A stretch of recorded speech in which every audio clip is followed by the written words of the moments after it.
Your top stories this evening, sponsored by Courts, bringing value home. Oil tanker illegally flying Guyana's flag seized by U.S. authorities. WALTON-DESIR urges sober leadership amid rising Venezuela-US tensions. Despite EU report, private sector commission says it found no evidence of abuse of state resources in 2025 elections. W.I.N ready to take Speaker of Parliament to court over delay in election of opposition leader. And in sport, brand new KFC-sponsored pavilion at the Ministry of Education ground commissioned. HGP Nightly News begins now.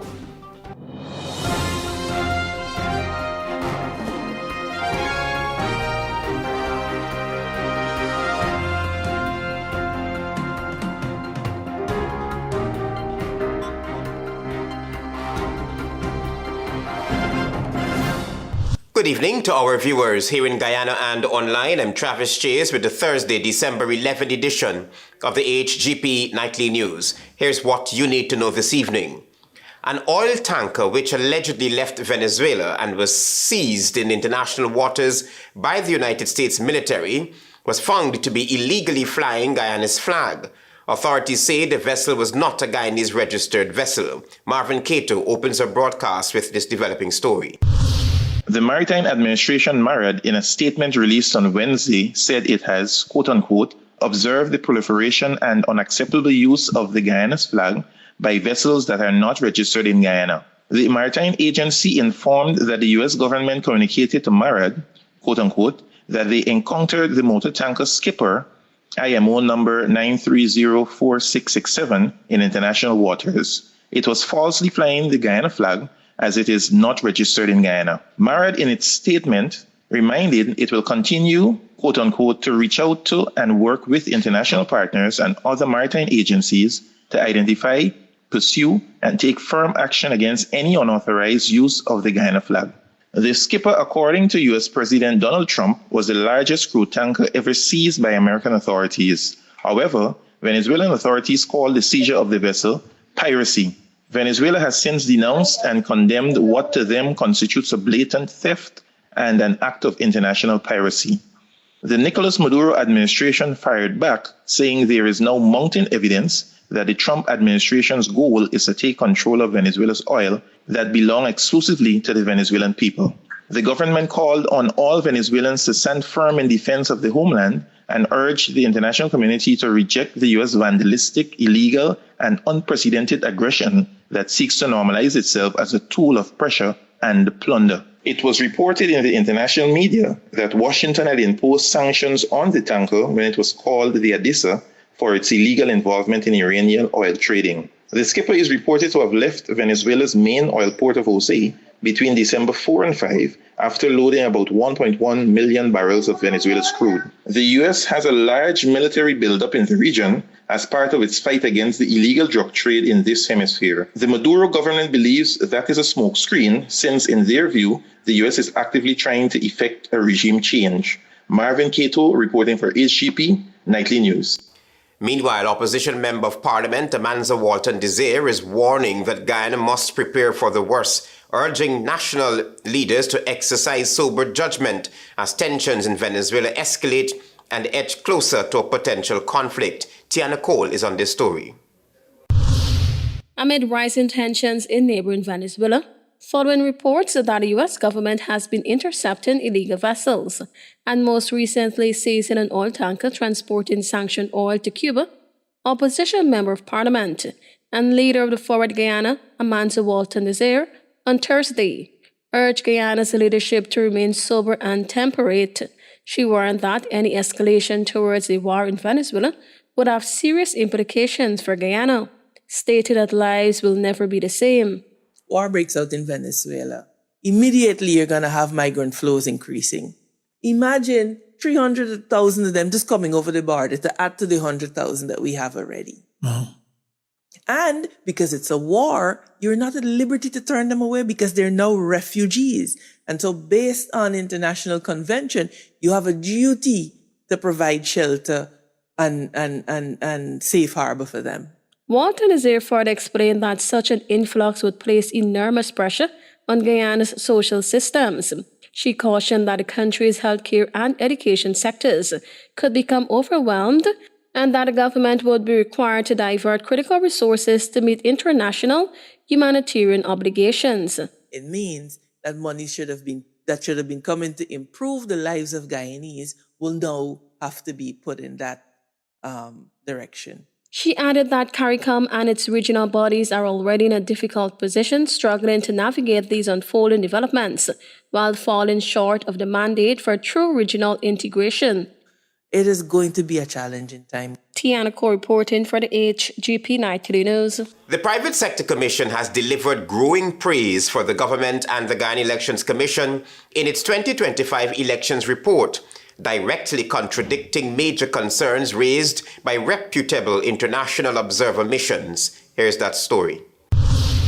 The Private Sector Commission's assessment, presented by its chairman, Captain Jerry Gavaya Jr., sharply diverges from the European Union Election Observer Mission, which flagged what it called serious misuse of state resources by the governing PPPC in the lead-up to the polls. Gavaya Jr., whose father serves as the country's national security advisor, insisted that the PSC saw no evidence of state resources being abused for political advantage. Claims circulating in public domain concerning the voters list, ballot secrecy, and undue influence were largely political rhetoric. The PSC observation found no evidence to support these claims. The fact that the leader of the contesting party, We Invest in Nationhood, or WIN, contested the elections under US sanctions, which were imposed long before his involvement in politics and were grounded in investigations spanning multiple US and Guyanese administrations, in the view of the private sector, had no particular bearing on the democratic rights of the individual concerned. He said the commission concluded the elections were peaceful, credible, and transparent, and commended both GCOM and the administration for its conduct. The PSC concludes that the September 1, 2025 elections were conducted in a peaceful, credible, and transparent manner. The final results, as declared by the Guyana Elections Commission, reflect the will of the Guyanese electorate. The PSC chair defended the body's findings, saying its domestic observation efforts were among the largest in its history, with 150 trained observers spread across 7 regions on Elections Day. Ensuring continuous national situational awareness. With support from the PSC member businesses and business support organizations across the country, the mission constituted the largest and most comprehensive private sector-led observer group ever deployed in Guyana. But the EU's report tells a different story. European observers warned that the advantages of incumbency were stretched far beyond normal boundaries, creating what they described as an election campaign fought on an uneven playing field. Their report highlights that immediately after President Irfan Ali announced the election date on September 1, the government fast-tracked and publicized a wave of new public projects, hospitals, schools, roads, and bridges, while simultaneously rolling out social support programs that were repeatedly tied to the PPPC campaign messaging. The EU concluded that state media and government-run social media platforms were used to amplify the party's political narrative, further erasing the distinction between government functions and campaign activities. The PSC, however, maintains that none of these actions amounted to state resource abuse in its view, setting up a rare and striking split between domestic and international observers. Travis Chase, HGP Nightly News. Stay with us, you're watching the HGP Nightly News. Welcome back to the HGP Nightly News. Our developing story now. Leader of the We Invest in Nationhood Party, Azruddin Mohammed, has declared that the deadline has passed for the Speaker of the National Assembly, Manzoor Nadir, to convene a meeting to elect a leader of the opposition. And as such, his party is prepared to move to the courts. We have the details. Azruddin Mohammed told reporters on Wednesday that the ultimatum issued to the Speaker of the National Assembly, calling for him to set a date for opposition members of parliament to meet and elect a leader of the opposition, has run out. As a result, legal proceedings against the Speaker will now begin. It is on the table. I think earlier this week, my counsel, he said he wants us to move to the court. So it looked like we will have to move to the court. As early as this week? As early as this week. According to W.I.N, the Speaker has failed or refused to carry out a clear constitutional responsibility. The party argues that Article 184(1) of the Constitution places a legal duty on the Speaker to convene that meeting, and his ongoing inaction violates the rights of the electorate and the parliamentary opposition. We have all these parliamentary committees held hostage presently. The budget is coming up. The budget is coming up. What will happen? You need an opposition leader there. How will we move forward? Mohammed contends that the People's Progressive Party civic government, through the Speaker, is intentionally dragging its feet, leaving the country without an opposition leader weeks after Parliament first convened. He argues that this delay undermines democratic accountability. The purpose of an opposition is to hold the government accountable, any government, anywhere in the world, to hold the government accountable. What we have in Guyana presently is a dictatorship government. W.I.N recalls that on November 3, 2025, the first sitting of the 13th Parliament, its MPs immediately delivered a letter requesting that the election of the opposition leader be held that same day. The party maintains that all opposition MPs were present at the Arthur Chung Conference Centre and available to participate, meaning nothing prevented the Speaker from proceeding. They're given a budget of $30-something million, a pittance. Can you believe the office of the First Lady get a bigger budget than the opposition leader? The office of the First Lady gets a bigger budget, gets more money than the leader of the opposition. In recent days, the People's National Congress Reform, the Alliance for Change, and Forward Guyana have all backed calls for the meeting to be convened urgently, saying the current delay constitutes a breach of constitutional duty. Travis Chase, HGP Nightly News. As the penitence market is set to undergo significant changes, vendors will be displaced to a temporary location to facilitate remedial works. Antonio Day is on the story. The Mayor and City Council finally met with E&A Consultancy on Tuesday to finalize plans for the long-awaited rehabilitation works of the penitence market. This project, a partnership between the Council and the Government of Guyana, aims to modernize one of the capital's busiest commercial areas while ensuring vendors do not occupy the streets. This was related by Chief Citizen Alfred Mentor. This is an old rickety market that needs financial investment. This is an old rickety market that has really and truly outlived its usefulness over the years, and we really and truly need to put significant investment in this market. Mayor Mentor supported the proposal, stating that the capital city's markets should reflect the new era of growth. Guyana itself is a booming oil economy, and markets of this nature need the kind of investment, to look like an oil economy. Mentor noted that vendors will be temporarily displaced into a convenient location so that rehabilitation works can commence. We take it down and we put it back in a new market. We know we'll have to put systems in place as to how we adjust and how we can have an arrangement for people here who are displaced in some way, how they could continue to do their business. City officials are committed to ongoing discussions with vendors and the consulting team throughout the project. They promise to improve conditions and create a safer, more functional commercial space once renovations are finished. Antonio Day reporting for the HGP Nightly News. You will hear now that Minister of Local Government and Regional Development paid a visit to Skull City squatting area located in Potentia on the west bank of Demerara, where regularization topped discussions with residents. Marvin Cato reports. Public assistance is guided by law. A lot of people don't know that. It's actually statutorily based. That means it's in the statutes, the law books. That was Minister of Local Government and Regional Development Priyamani Chen taking the time to explain to a resident of Skull City how public assistance works. In her public engagement in the area, the minister took time to see how best she could assist residents Residents capitalized on the opportunity to share their daily plight with the minister. Me live and start in the land here, right? And I build my house, but me live half me a single parent. So me glad if me can get a little help done out the house. Right. So housing has some assistance that can be offered. What we'll do is take your name and put you onto them.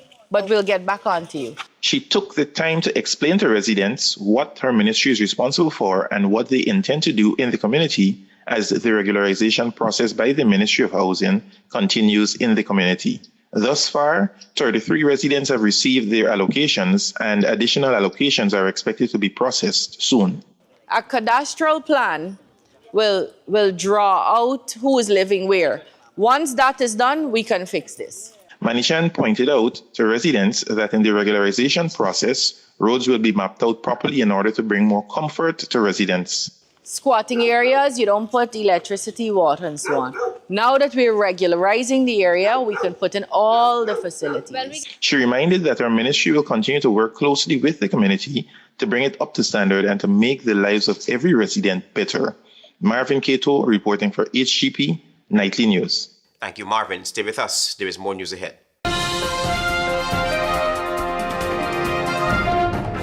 Thanks for staying with us here on the HGP Nightly News. We tell you now that Guyana's push for stronger human rights, transparency, and accountability took center stage on Tuesday as key stakeholders challenged government institutions to do more. Tiana Cole reports. During the Ministry of Parliamentary Affairs and Governance 4th Annual Human Rights and Anti-Corruption Expo and Panel Discussion, held under the theme Our Everyday Essentials, Rights and Integrity, United Nations Development Programme Guyana Resident Representative Cathy Thompson underscored the critical role of transparent, accountable, and people-centered governance. In our presentation, Thompson emphasized that human rights depend heavily on an open system where citizens can access information, make informed choices, and rely on strong accountability mechanisms. This includes ensuring that all groups are able to have access to information, they can make informed choices for themselves, and work in a system of accountabilities. Following our remarks, Starbuck News Editor-in-Chief Anand Prasad noted Thompson's emphasis on access to information legislation. He pointed out that sections of civil society have spent months pushing for improvements that would give citizens better access to information needed to fight corruption. And members of the public, members of the media, and sections of society are expecting some positive response from some part of the government to this, as the Commissioner of Information has just not performed, and we've been forced to take other steps approaching the Inter-American Commission on Human Rights. Those things should not have to be done. They should be addressed within country. Responding to Prasad's concerns, Senior Minister with Responsibility for Finance, Dr. Ashni Singh, defended Commissioner of Information, saying openness, transparency, accountability, and access to information should not be viewed as belonging to a single office. If one were to examine the vast array of information that has been put in the public domain through multiple complementary channels, one would see, in fact, that all of these complementary avenues through which information has been put in the public domain have served to make this People's Progressive Party civic government, led by President Irfan Ali, to be the most transparent. Minister Singh further argued that civil society should not be confused with what he described as political activists pretending to operate under that label. So what we have in Guyana today, and we've had it for a very long time, is some closet politicians who parade as civil society. Earlier this year, several picketing exercises were held by civil society members who cited the non-functioning of the Office of the Commissioner of Information, held by retired Justice Charles Ramson. A clarion call was made for the President to hold the Commissioner accountable, while also pushing for legislative reform to decentralize the access to information process. Tiana Cole reporting for the HGP Nightly News. Now that it has signed the production sharing agreement for the S7 shallow block in Stabroek, Cybele Energy says it will be working with local stakeholders to advance STEM, as well as women and youth empowerment in the job market. Here is more. We may make history today by me signing the PSA, but I must not be the last. We want to run an organization that supports initiatives that will be brought up by the next generation. Cybele's Chief Executive Officer, Beatrice Mensah-Toyosi, on Tuesday during the Ghanaian company's signing of the production sharing agreement for the S7 shallow block in the Sabro block. The oil company's CEO said that her company's vision and operations here is hoping that the Guyanese society can allow more women to assume key leadership positions to break the barriers of misogyny. A local Guyanese woman can be a country manager. A local Guyanese woman can be a drilling and exploration manager. A local Guyanese woman can be a lead well engineer. And I promise you, with all hands on deck, there is no way we don't accomplish that. Mensah-Toyosi also announced a strategic initiative to enhance the company's operations by conducting in-depth desk reviews and targeted studies. But for now, typically we have a PSA, the Petroleum Sharing Agreement, which actually speaks to those activities. And definitely the typical norm in industry would be to start with geology and geophysics. So once that team puts together a work plan, then obviously that work plan is always shared. The company is also eager to work with the local community and stakeholders to aid in the advancement of STEM programs. Will also help to build capacity. Cybele will participate to make sure that STEM programs are put in place. When asked about plans for 3D seismic studies and costs, she mentioned that the government would hire a seismic research company for all exploration firms. Mensah-Toyosi stated that Cybele will no longer collaborate with Liberty Petroleum from the United States due to new opportunities in Somalia. Instead, the company will work with Elemental Energies from Norway, which has a stronger reputation for working with major firms like Total. Antonio Day reporting for the HGP Nightly News. Stay tuned for regional news.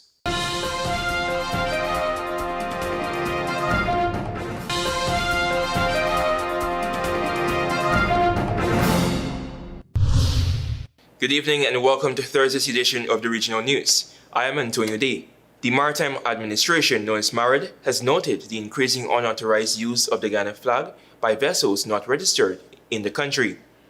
The U.S. government reported encountering the motor tanker skipper, formerly known as DESIR, in international waters, which was falsely flying the Ghana flag. MARAD plans to collaborate with international partners to address this issue. U.S. President Donald Trump referred to the skipper as the largest crude tanker seized by American authorities, while the Venezuelan government condemned the seizure as piracy. Venezuela's administration accused the Trump administration of attempting to seize their oil and called for national unity against this aggression, urging the international community to reject such actions.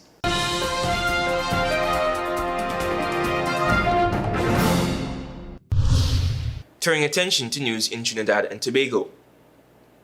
Parliament has approved legislation regulating the use of fireworks in Trinidad and Tobago amid the security risks posed by these products. Legislators agree that there are not toys, but explosive devices which could create great damage and injury.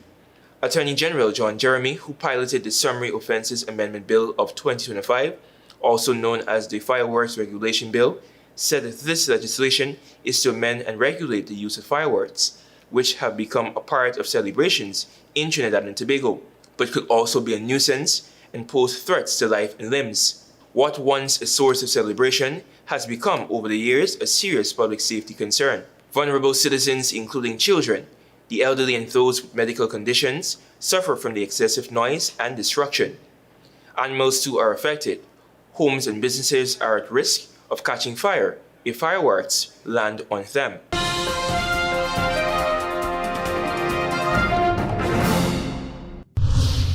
And finally, with some international news. President Donald Trump on Wednesday officially launched his Gold Card visa, a new immigration pathway that allows foreigners to pay $1 million to expedite their visa application, or have companies pay $2 million to sponsor a foreign worker they want to bring into the United States. Quoting, "Very excitingly for me and for the country, we have just launched the Trump Gold Card," the president said at a White House roundtable event. The visa website trumpcard.gov, launched on Wednesday afternoon, includes a link to the official application, promising U.S. residency in record time. That has brought us to the end of Thursday's edition of the Regional News. I'm Antonio Day. Thank you for watching and listening. Do have a great evening and be gentle to yourself.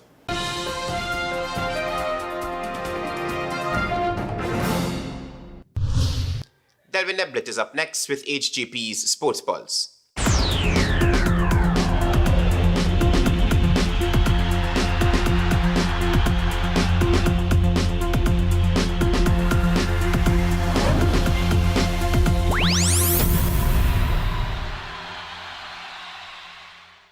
Good evening, Guyana. I'm Delwin Neblett with your HGP TV Sports Pulse for today, Thursday, December 11, 2025.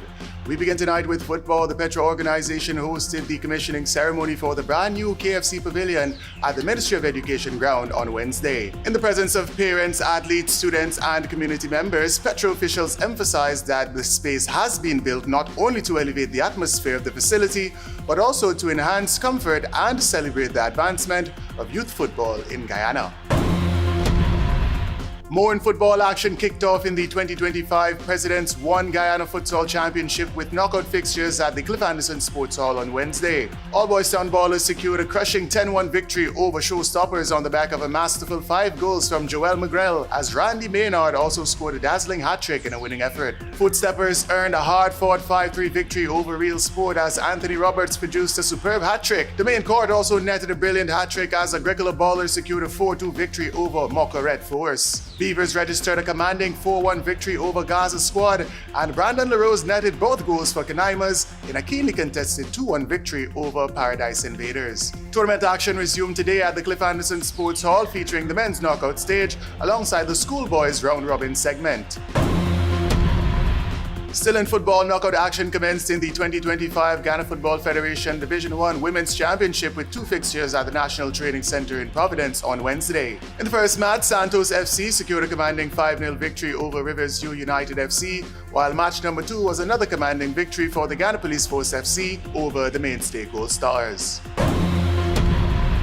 Moving into golf, in keeping with the spirit of the holiday season, renowned Guyanese athlete Carlos Adams has made a generous donation of 3 complete golf club sets, each including bags, putters, and gloves to the Lusignan Golf Club. Adams, celebrated for his accomplishments across multiple sports, said the donation stems from gratitude and his desire to give back to a sport he loves. He noted that the equipment will help the club generate revenue through rentals and provide essential support for visitors and newcomers who lack their own gear. Adams has enjoyed an impressive athletic career with major achievements in tennis and golf, including victories at the 2014 Marcorp Open and strong international finishes at the 2024 and 2025 Suriname Opens. His gift comes at an important time for the Lusignan Golf Club, which is working to expand access to golf in Guyana. Club officials expressed deep appreciation, highlighting that the new equipment will aid training, boost participation, and improve the overall player experience. Finally, in cricket, that's it for this edition of the HGP TV Sports Pulse. I'm Delwin Neblett, reminding you to stay in the game. Oil tanker illegally flying Guyana's flag seized by U.S. authorities. WALTON-DESIR urges sober leadership amid rising Venezuela-US tensions.